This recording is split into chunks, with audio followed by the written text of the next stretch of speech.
السلام علیکم ورحمۃ اللہ۔ جی میرے پیارے بھائی، آپ نے یہ پکچر بھیجی ہے۔ پکچر میں ایک عدد خاتون ہے اور دو عدد داڑھی والے بھائی صاحبان ہیں۔ آپ نے پوچھا ہے کہ عورت کو کھڑا کرنا ووٹوں میں کیسا ہے اور کیا اس طرح کرنا چاہیے جو تصویر میں نظر آ رہا ہے۔ پہلی بات تو جو تصویر میں نظر آ رہا ہے یہ سراسر غلط ہے، یہ درست نہیں ہے۔ جو کچھ تصویر میں نظر آ رہا ہے، یوں غیر محرم عورتوں کی قربتیں اتنا قریب ہو کر کھڑنا یہ بھی درست نہیں ہے۔ دوم یہ کہ یہ پھیتے کاٹنا یہ اسلام کا طریقہ تھوڑا ہے، یہ تو کافروں کا اور جاہلوں کا طریقہ ہے۔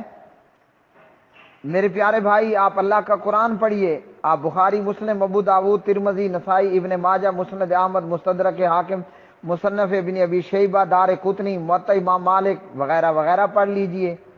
آپ قدوری، ہدایہ عالمگیری وغیرہ سب کچھ کو پڑھ لیجئے۔ یہ پھیتے کاٹنا نہ تو قرآن میں ہے، نہ حدیث میں ہے، نہ فقہا کے طریقوں میں ہے۔ یہ سراسر کفار و مشرکین کے طریقے ہیں۔ اس لیے ہمیں چاہیے کہ ہم ادخلوا فی السلم کافہ کا مظاہرہ کریں، کافروں کی نقل و حرکتوں کو اپنے اوپر کاپی پیسٹ سے گریز کریں۔ دوسرا، عورت کو کھڑا کرنا ووٹوں میں، میں پہلے جواب دے چکا ہوں، یہ ووٹ، الیکشن، جمہوریت، یہ جمہوری سیاست یہ ہے ہی حرام۔ اب اس حرام میں مزید حرام ہے، حرام کے اندر مزید حرام ہے۔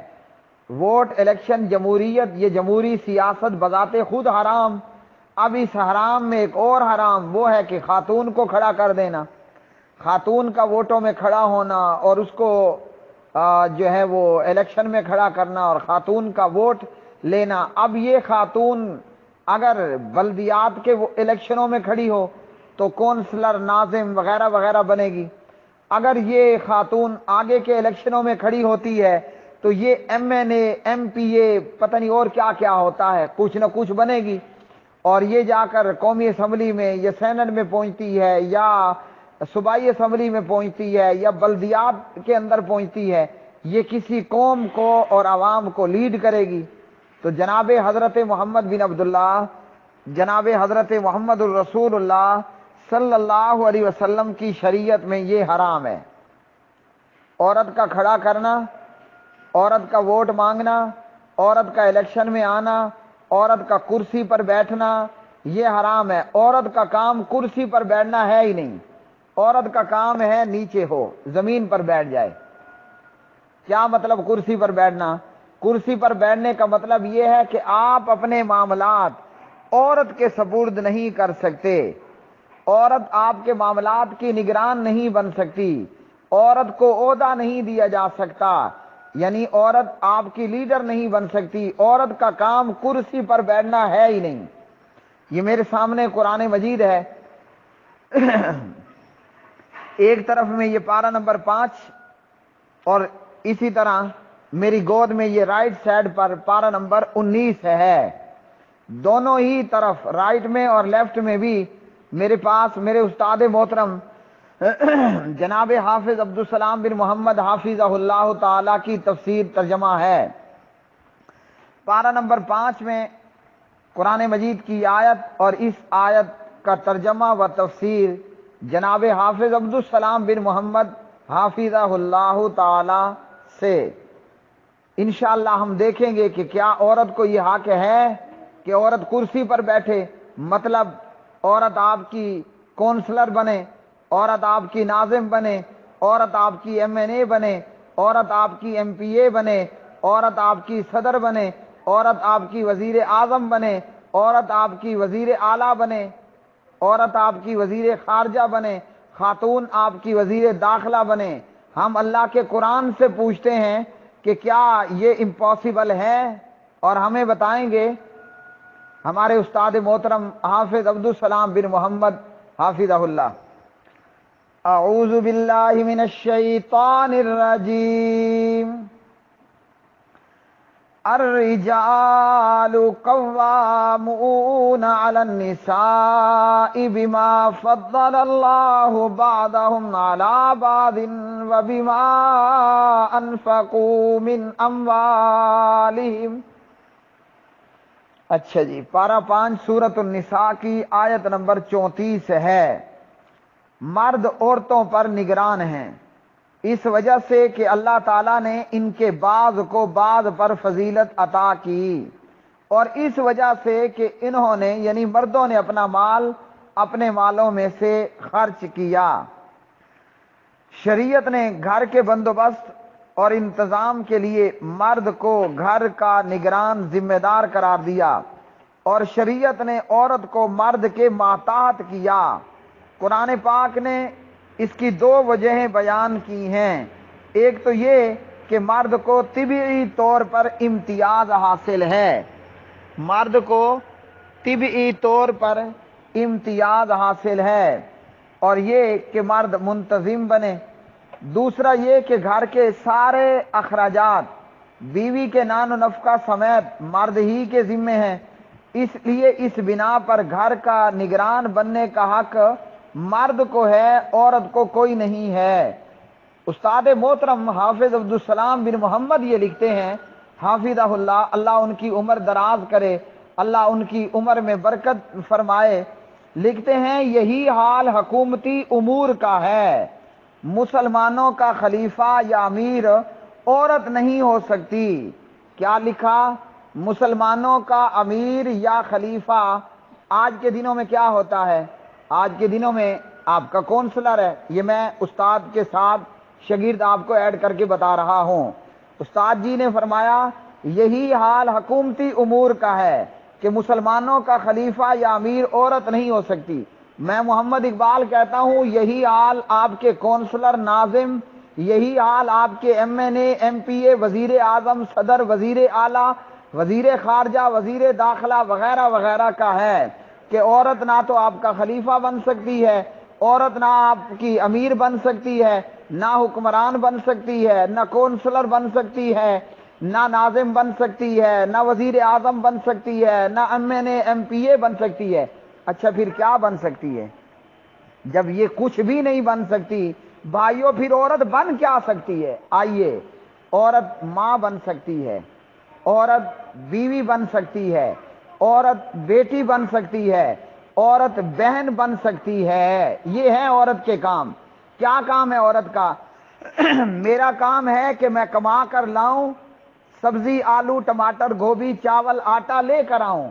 میری بیوی کا یہ کام ہے، میری والدہ کا یہ کام ہے، میری بیٹی کا یہ کام ہے، میری بہن کا یہ کام ہے کہ وہ آٹا گوندے، پیاز کاٹے، ٹماٹر کاٹے، کدو کریلوں کو چھیلے، مجھے پکا کر کے تیار کر کے دے۔ یہ ہے عورت کے کام۔ اس کے بعد یہاں پارہ نمبر 5 کے اندر استاد محترم حدیث لائے صحیح بخاری میں سے، اور راوی کون ہے اس کے؟ جناب حضرت ابو بکرہ رضی اللہ تعالی عنہ۔ صحیح بخاری کے اندر حدیث کا نمبر ہے 4425، 4425 نمبر کی حدیث ہے۔ کہاں؟ صحیح بخاری میں ہے۔ اہل حدیث کے کتنے اصول؟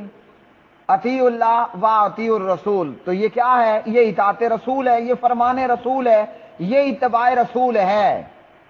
اب میں اور کچھ نہیں کر رہا، قرآن پڑھ رہا ہوں، تفسیر بتا رہا ہوں، اور اہل حدیث کے 2 اصول اطیع اللہ و اطیع الرسول کے تحت یہ آپ کو بخاری میں سے حدیث پڑھ کر بتا رہا ہوں، جس پر دنیا کا کوئی شخص یہ نہیں کہہ سکتا کہ حدیث تو ضعیف ہے۔ کیوں آپ نے حدیث ضعیف بیان کی؟ کیا الفاظ ہیں امام کائنات جناب محمد ابن عبداللہ محمد الرسول اللہ صلی اللہ علیہ وسلم کے؟ فرمایا لن یفلح قوم ولو امرهم امرأۃ، فرمایا کہ وہ قوم ہرگز کامیاب نہیں ہوگی جس قوم نے اپنا حاکم عورت کو بنا لیا۔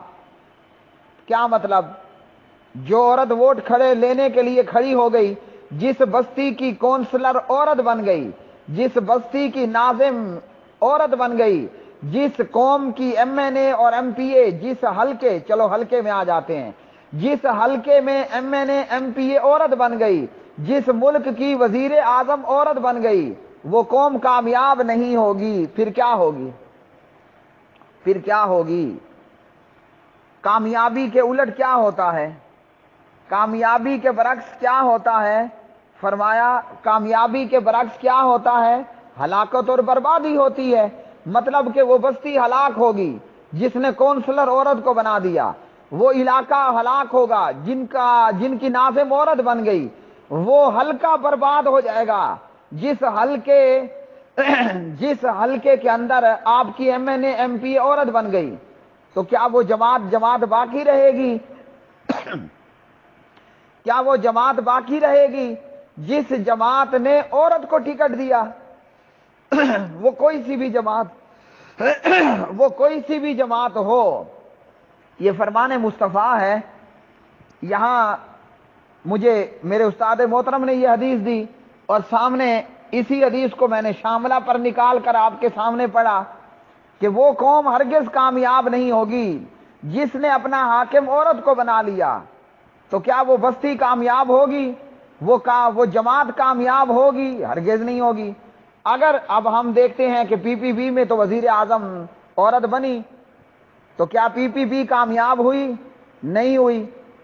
اسی طرح نون لیگ کے اندر عورتیں ہیں، تو یہ کامیاب ہوئی؟ یہ کامیابی ہے کہ ذلت ہے؟ 10 سال، 7 سال، 1 سال سزا، کروڑوں کے جرمانے اور یہ ذلتیں اور رسوائیاں، یہ کامیابی ہے کہ کامرانی ہے؟ اور یہی حدیث استاد محترم لے کر آئے پارہ نمبر 19 میں۔ پارہ نمبر 19 ہے سورہ نمل کی آیت نمبر 23 نمبر کی آیت۔ انی وجدت امرأة تملکہم وأوتیت من کل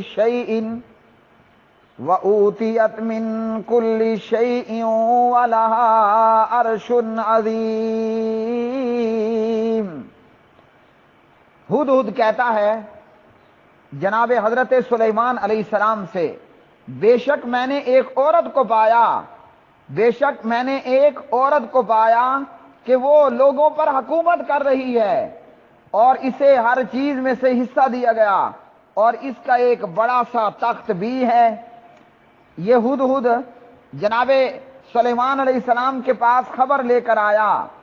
ابو بکرہ کہتے ہیں جب نبی علیہ السلام کو خبر پہنچی، اہل فارس نے کسریٰ کی بیٹی کو اپنا بادشاہ بنا لیا، تو جب اس وقت پھر پیارے نبی نے فرمایا لن یفلح قوم، ہرگز کامیاب نہیں ہوگی۔